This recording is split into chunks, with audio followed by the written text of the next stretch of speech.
Bonjour et bienvenue à la chaîne chez Filagile. Je suis Carla Melendez, directrice projet chez Filagile.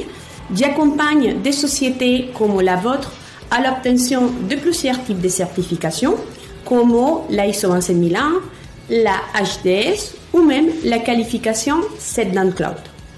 Aujourd'hui, nous allons parler de la certification HDS. Je vais répondre à toutes les questions qui nous posent nos clients, comme combien de temps il faut prendre pour l'obtention d'une certification HDS, combien ça coûte, quel est le cycle de certification. Je vais répondre à toutes ces questions et beaucoup d'autres aujourd'hui. Ne partez pas, restez ici, on commence très vite.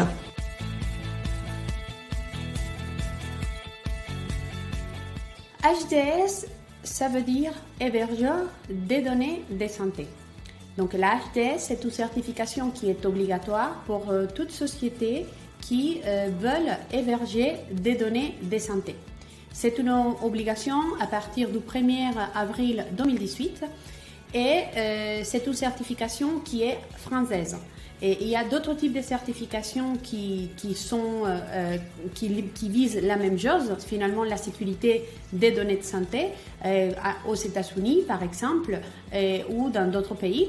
Mais pour pouvoir héberger des données de santé en France, il faut passer cette certification HDS. Le premier enjeu, c'est éviter des sanctions. Il faut savoir que comme cette certification c'est obligatoire, et pour pouvoir proposer ce type de service, donc vous pouvez avoir des sanctions qui sont vraiment importantes avec des montants très élevés qui vont pouvoir mettre en danger votre société.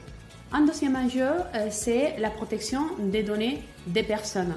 C'est-à-dire les personnes auxquelles appartiennent ces données de santé, et vous devez avoir cet enjeu de pouvoir les protéger. Il faut savoir que, pareil, ça vient d'une réglementation, la RGPD, c'est une réglementation qui est très connue, et les données de santé sont prises en compte dans cette réglementation comme des données très sensibles, et c'est pour ça qu'il y a un intérêt tant de la personne concernée comme vous en tant que société qui héberge ces données, comme des organismes gouvernementaux ou non gouvernementaux, de protéger ces données-là. Vous savez évidemment l'amélioration. Il y a une amélioration au niveau global de la sécurité et cette certification donc, vous permet de mettre une couche supplémentaire sur des nouvelles exigences à appliquer à votre société pour pouvoir protéger ou améliorer la sécurité que vous proposez dans vos activités. Et je dirais qu'un enjeu que je vais le laisser en dernière, mais c'est pour moi, on va dire, le plus important, en tout cas pour les clients et prospects qui nous contactent, c'est l'effet d'avoir un avantage concurrentiel. La plupart des clients ou des prospects qui viennent vers nous, ils viennent parce qu'ils ont perdu un très très beau prospect. Ils pensent des fois que c'est une certification qui s'est fait rapidement et non, il faut prendre un peu de temps, il faut le faire bien et du coup, ils n'ont pas l'opportunité de le faire rapidement et donc ils n'ont pas l'opportunité ni de prendre ces prospects-là, ni de prendre d'autres types de clients qui gèrent des données de santé. Il faut savoir que c'est un marché qui est en développement, il y a beaucoup de développement en ce moment et sur ce marché-là. Donc, c'est un avantage concurrentiel, mais aussi ça vous permet de vous ouvrir un nouvel marché auquel aujourd'hui vous pouvez malheureusement pas accéder pour la manque de cette certification.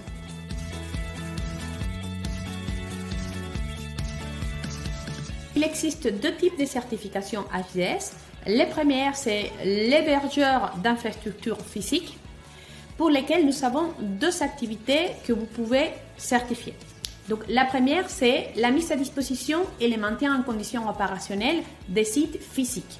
C'est-à-dire, si vous voulez, c'est les lieux en fait. Ce sont les murs, c'est les contrôles d'accès et c'est aussi tout ce que vous avez besoin pour que les matériels qui va être après dedans fonctionnent, donc notamment l'électricité et la connexion Internet. Donc là, c'est une première activité pour laquelle vous pouvez vous faire certifier. La deuxième, c'est quand la mise à disposition et le maintien en conditions opérationnelles de l'infrastructure matérielle. Donc là, on parle des hardware. Donc ce sont tous les matériels que vous allez donc installer dans les sites physiques, comme des serveurs, des bornes Wi-Fi, des pare-feu, etc. Et ça, vous êtes donc responsable du maintien de tout ce matériel et de la surveillance de ce matériel-là. Est-ce que vous pouvez vous faire certifier sur les deux activités? Oui, vous pouvez choisir un ou les deux activités. Ensuite, vous avez le deuxième type que c'est la certification d'hébergeur infogérant. C'est-à-dire que là, on est vraiment sur la couche plus logicielle. Et là, on a 4 activités pour lesquelles vous pouvez vous faire certifier. La première, c'est la mise à disposition et le maintien en conditions opérationnelles du système d'exploitation. C'est l'administration, si vous voulez, des systèmes d'exploitation qui sont installés sur les serveurs. Donc là, vous êtes responsable, par exemple, de faire la mise à jour ou les patchs sur les systèmes d'exploitation. Ensuite, on a une autre activité que c'est la mise à disposition et le maintien en conditions opérationnelles de l'infrastructure virtuelle. Donc, si vous proposez des machines virtuelles à vos clients, donc ça, vous êtes les responsables que cette machine soit donc disponible pour vos clients. Ensuite, on a la couche applicative et là, c'est plus quand vous proposez en fait une application peut-être en SaaS pour vos clients. Et là, donc, c'est une autre activité que vous proposez à vos clients. Et finalement, c'est la sauvegarde des données de santé. On a un total, donc, comme vous avez vu, donc 6 activités. Vous pouvez vous faire certifier sur les activités que vous voulez et de cette liste-là. Une des choses qui change au niveau de la ISO 27001, c'est que la définition du périmètre ou du contexte de certification HDS, il faut qu'il reprenne exactement les mêmes noms des activités qui sont prévus dans les référentiels. Donc, vous pouvez les trouver dans les référentiels, les activités, et il faut juste donc dire dans les domaines d'application, si vous voulez une certification hébergeur d'infrastructure physique et hébergeur d'infogérant, un et l'autre ou les deux, et quelles sont les activités pour lesquelles vous voulez vous faire certifier. Attention à la certification ISO 27001. Pour pouvoir être HDS, vous devez obtenir une certification ISO 27001. Et dans la certification ISO 27001, il faut que dans les livellés des activités que vous savez certifier, il faut l'activité d'hébergeur. Et ça peut être hébergeur d'infrastructure physique ou hébergeur d'infogérant. Donc, c'est important que ces activités apparaissent dans les livellés de votre certification pour pouvoir opter pour une certification HDS.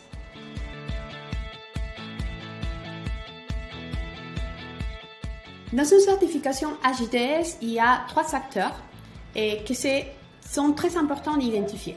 Le premier acteur, c'est les patients qui est à l'origine des données de santé. Ensuite, on a le deuxième niveau que c'est les professionnels de santé, les médecins, l'hôpital ou les laboratoires qui finalement est les responsables de récolter les données de santé du patient. Et le troisième niveau, c'est l'hébergeur des données de santé. De ces 3 acteurs-là, ce qui est obligé à obtenir une certification HDS, c'est la dernière, c'est-à-dire l'hébergeur des données de santé. Mais il existe une exception. Et si vous êtes médecin, si votre hôpital ou vous en tant que laboratoire, vous hébergez vos propres données, vous ne faites pas appel donc à un fournisseur pour vous faire l'hébergement ou les sauvegardes des données. Dans ces cas-là, vous n'avez pas l'obligation de passer une certification HDS. La certification HDS, c'est une couche supplémentaire à la certification ISO 27001. C'est-à-dire que vous, en tant qu'hébergeur de données de santé, vous devez être avoir une certification ISO 27001 et une certification HDS. Ce sont 2 certifications à part. On peut avoir la ISO 27001 et ça concerne à tout type de société. Et la certification HDS, ça concerne que les hébergeurs de données de santé, mais vous ne pouvez pas l'avoir si vous n'avez pas la ISO 27001.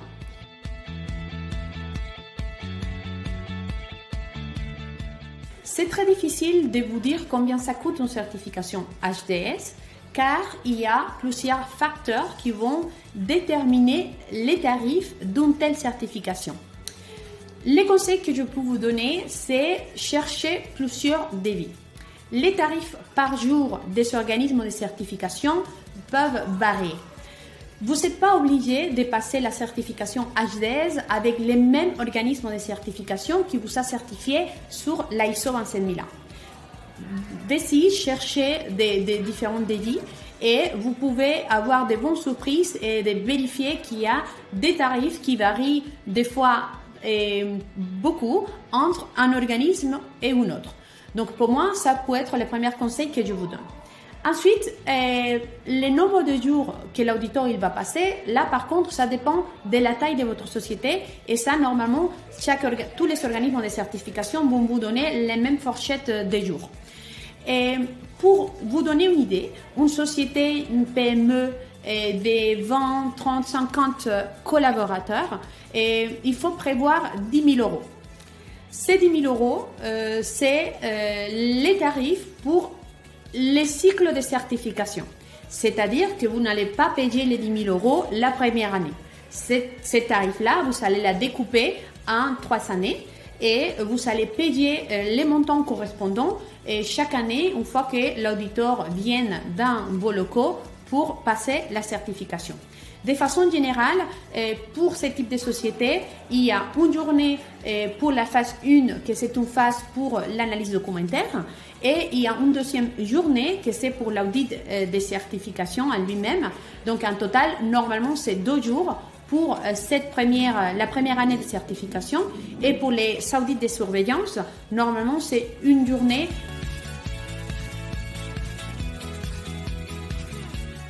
La première chose, c'est de contacter les organismes de certification.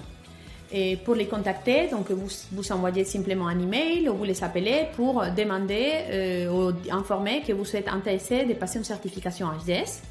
Et l'organisme, normalement, vous envoie un questionnaire que vous devez répondre pour qu'eux ils puissent calculer un devis ou, si vous voulez, le nombre de jours qu'un auditeur doit passer pour l'audit de certification pour votre société. Et je vous recommande de faire cette démarche au début de votre projet, car en ce moment, il y a beaucoup de sociétés qui se certifient HDS et il y a beaucoup de retard. Ils ont du mal, les organismes de certification, à trouver des auditeurs. Et donc, pour éviter après d'avoir des dates très loin, je vous conseille de le faire assez tôt. Une fois que vous avez rempli ce questionnaire, donc vous l'envoyez et ils vont vous envoyer un devis. Et vous pouvez à ce moment-là, si vous êtes d'accord, vous avez plusieurs choix et vous avez choisi avec quel organisme de certification vous voulez partir. Et vous pouvez demander des CV des auditeurs et ça vous permet de choisir avec quel auditeur vous voulez passer la certification. Et ça, c'est un choix, c'est une possibilité pour laquelle vous pouvez opter. Une fois que le devis est validé pour vous, ils vont vous proposer des dates de certification. La date de certification, il est normalement, si vous voulez, l'audit de certification, il se coupe en 2 phases. Il y a une première phase qui c'est une phase pour vérifier que vous êtes prêt pour passer l'audit de certification. C'est une phase d'analyse documentaire, donc vous allez devoir envoyer de la documentation à votre auditeur et vous allez passer normalement une demi-journée ou un jour avec lui pour échanger sur les documents que vous avez transmis. Et ensuite, si vous êtes prêt, si l'auditeur considère que oui, que vous êtes prêt pour aller à l'étape 2, donc vous pouvez, vous allez avoir la visite de l'auditeur. Et là, vous allez donc être audité sur toutes les exigences du référentiel. Une fois que l'auditeur va vous dire s'il est d'accord ou pas pour vous donner la certification, vous pouvez sortir de cet audit de certification avec des écarts majeurs qu'il va falloir corriger pour pouvoir obtenir la certification. Vous pouvez sortir avec des écarts mineurs et là, par contre, vous avez 1 an avant l'audit de surveillance pour les corriger. Et si vous ne les corrigez pas, ces écarts vont devenir des écarts majeurs l'année suivante. Et ensuite, vous avez des opportunités d'amélioration à prendre en compte pour améliorer la sécurité des données de santé. Une fois que cet audit est terminé, vous allez normalement obtenir votre certification. L'auditeur, il propose un rapport d'audit, il vous le fait parvenir et vous pouvez donc le lire et le valider. Et à partir de ce moment-là, il faut compter à peu près un mois pour avoir les certificats de HDS que vous allez pouvoir communiquer à vos clients ou mettre en ligne dans votre site web. L'audit de surveillance vient 12 mois après l'obtention, c'est-à-dire maximum 12 mois après l'obtention du premier de l'audit initial. Et l'objectif de l'audit de surveillance, c'est de vérifier que les différents écarts qui ont été constatés, mineurs cette fois-ci, ont été corrigés et que vous avez pris en compte les opportunités d'amélioration. Et donc cet audit de surveillance, normalement, a une durée inférieure de l'audit initial.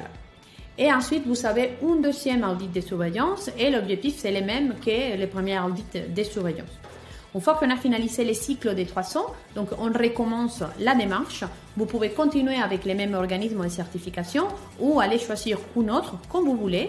Et ce qui est vrai, c'est que vous ne pouvez pas rester avec les mêmes auditeurs. Normalement, dès que vous avez un nouvel cycle de certification, vous devez avoir un nouvel auditeur.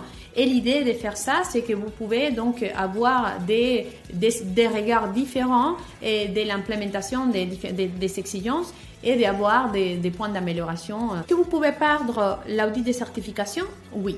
Si vous arrivez à l'audit de surveillance et vous avez des écarts mineurs et ces écarts mineurs, par exemple, n'ont pas été traités, vous allez avoir donc des écarts majeurs que vous devez traiter rapidement dans les 3 mois à venir normalement. Et si vous ne les traitez pas, l'organisme de certification va pouvoir vous suspendre tant que ces écarts-là n'ont pas été corrigés.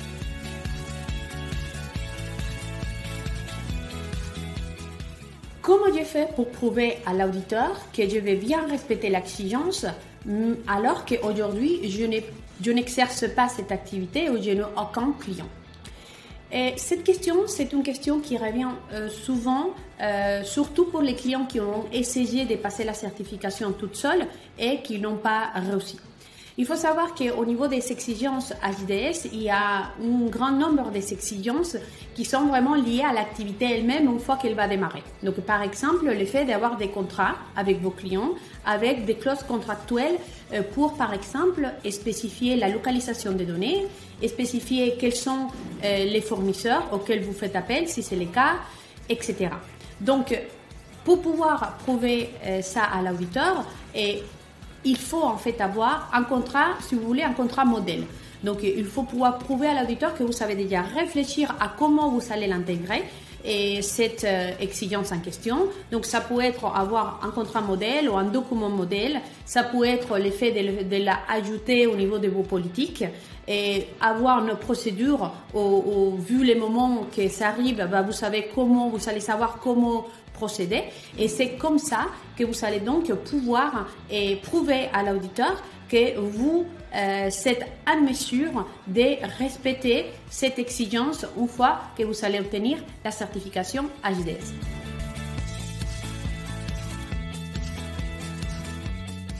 Pourquoi vous faire accompagner d'une société pour l'obtention d'une certification HDS? La première raison, c'est gagner du temps. Quand vous allez passer ce type de certification, vous n'avez pas connaissance normalement de la démarche, vous ne connaissez pas les référentiels. La plupart des prospects, des clients qui viennent vers nous, ils les lisent et finalement, ils n'arrivent pas à comprendre ce qu'il faut faire derrière. Une exigence n'a pas forcément une action à faire derrière. Donc, il faut comprendre l'exigence ou la façon de lire cette exigence-là et savoir l'appliquer. Et ça, j'avoue, ce n'est pas des fois très facile et très évident à mettre en place. Donc, nous, une société comme nous, vous permet de gagner du temps et vous permet d'assurer la certification. Tous les clients que nous, on accompagne, on s'engage à l'obtention de la certification. On accompagne nos clients avec un montant qui est forfaitaire. Donc, tant que vous n'aviez pas la certification, on sera là pour vous accompagner et pour obtenir finalement l'objectif que c'est la certification en question.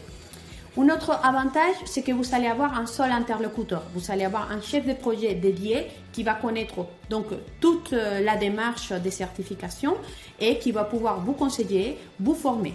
Mais en plus de ça, nous avons des profils très différents chez Fil Agile. C'est-à-dire que si à un moment donné, on considère qu'il est important de faire participer notre expert RGPD pour un sujet que les chefs de projet n'avaient jamais vu, ou c'est un cas spécifique à votre société, donc on fait intervenir notre responsable, notre experte RGPD pour un entretien en question ou pour une formation en question. Ensuite, aussi, on a des experts cyber qui vont pouvoir venir en fait participer dans les différents points pour donner du conseil sur les différents sujets que vous avez besoin.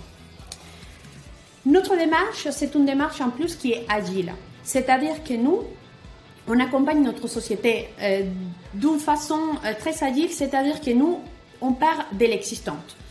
Nos accompagnements sont divisés en 3 étapes. Une première étape, qui c'est l'étape du diagnostic, dans laquelle on va définir toutes les actions qu'il faut mettre en place. Ensuite, il y a les suivis du projet, dans lesquels on vous accompagne et c'est là qu'on va pouvoir faire intervenir les différents experts pour comprendre comment mettre en place les actions qu'on a définies, ou on va vous fournir aussi des modèles de clauses ou des modèles de documents. On sera là pour finalement répondre à vos besoins, pour pouvoir mettre en place les plans qu'on a définis ensemble. Et ensuite, il y a un audit blanc, dans lesquels on vous audite comme si on était l'organisme de certification pour vérifier que finalement vous êtes prêt, conforme à la certification HDS, et aussi vous préparer à être en face d'un auditeur. Pour la première étape du diagnostic, donc comment ça se passe? La première chose qu'on fait, c'est analyser la documentation. On part de l'existante. On analyse la documentation et une fois qu'on a compris comment vous travaillez, qu'on vous connaît un petit peu mieux grâce à les documents du SMSI, grâce à les contrats clients que vous pouvez avoir, et bon, on a un certain nombre de documents qu'on va vous demander. Là, on planifie des entretiens. On a 3 acteurs qui vont participer dans ces entretiens-là. Les premières, c'est quelqu'un de l'équipe juridique de votre société. Ça peut être les responsables d'adhération des contrats, les DPO, pour traiter toutes les exigences contractuelles qu'il faut respecter et toutes les exigences liées à la RGPD. Ensuite, on va avoir des entretiens plus organisationnels. Et là, c'est plus avec les RSSI qu'on va échanger. Et finalement, il y a plus des sujets qui sont un petit peu plus techniques.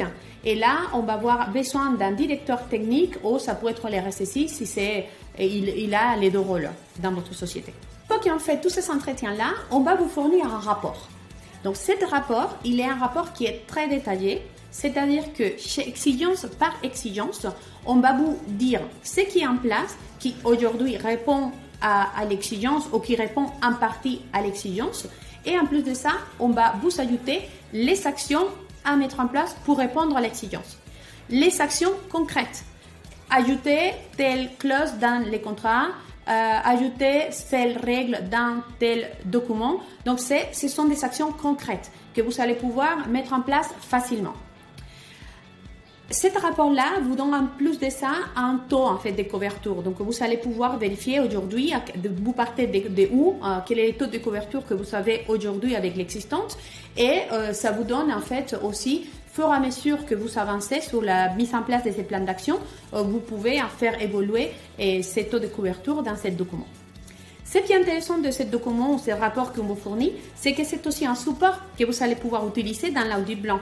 Parce que là, vous allez avoir exigence par exigence les travaux que nous avons amenés ensemble pour répondre à l'exigence. Donc, si vous voulez, c'est un guide des supports à montrer à l'auditeur, des preuves à ajouter à l'auditeur au moment de l'audit de certification. On envoie ce rapport-là et quelques jours après, on planifie une réunion de restitution. Ça vous donne le temps de lire les différentes actions qu'on vous propose. Et dans la réunion de restitution, l'idée c'est d'échanger, de répondre aux différentes questions que vous pouvez vous poser. Et là, vous pouvez donc planifier avec votre équipe comment vous allez faire pour mettre en place cette plan d'action. Dans la deuxième étape, qui c'est le suivi du projet, là, on va faire des rendez-vous réguliers pour répondre aux éventuelles questions que vous pouvez avoir. Et au niveau, ça peut être de l'HDS, de la mise en place d'une fonctionnalité technique. Donc ça, c'est plus qu'avec quelqu'un, notre expert technique. Ça peut être aussi des questions plus pointues sur les RGPD et on peut faire participer donc notre expert RGPD. Et la troisième partie, donc c'est l'audit blanc. Et on va vous fournir un plan d'audit qu'on va valider ensemble. Et dans ce plan d'audit, donc on va définir les différents sujets qu'on va traiter et on va le planifier, cet audit-là, et vous allez donc être en face d'un auditeur qui va venir vérifier si vous êtes conforme avec toutes les exigences. Et c'est pas normalement c'est pas les chefs de projet qui vous accompagnent. Et nous, en fait, on met quelqu'un d'autre qui vous fait de l'audit de telle façon qu'on puisse avoir deux points de vue des regards extérieurs, on va dire, de l'équipe projet pour vérifier que vous êtes totalement prêt pour aller à la certification.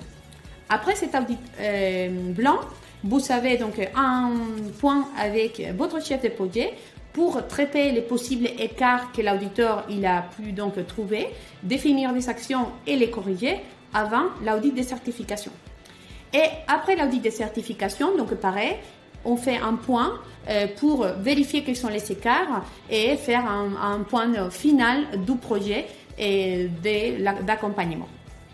On accompagne nos clients aussi à toute la partie demande de devis et toute la partie, si vous voulez, les choix de l'organisme de certification.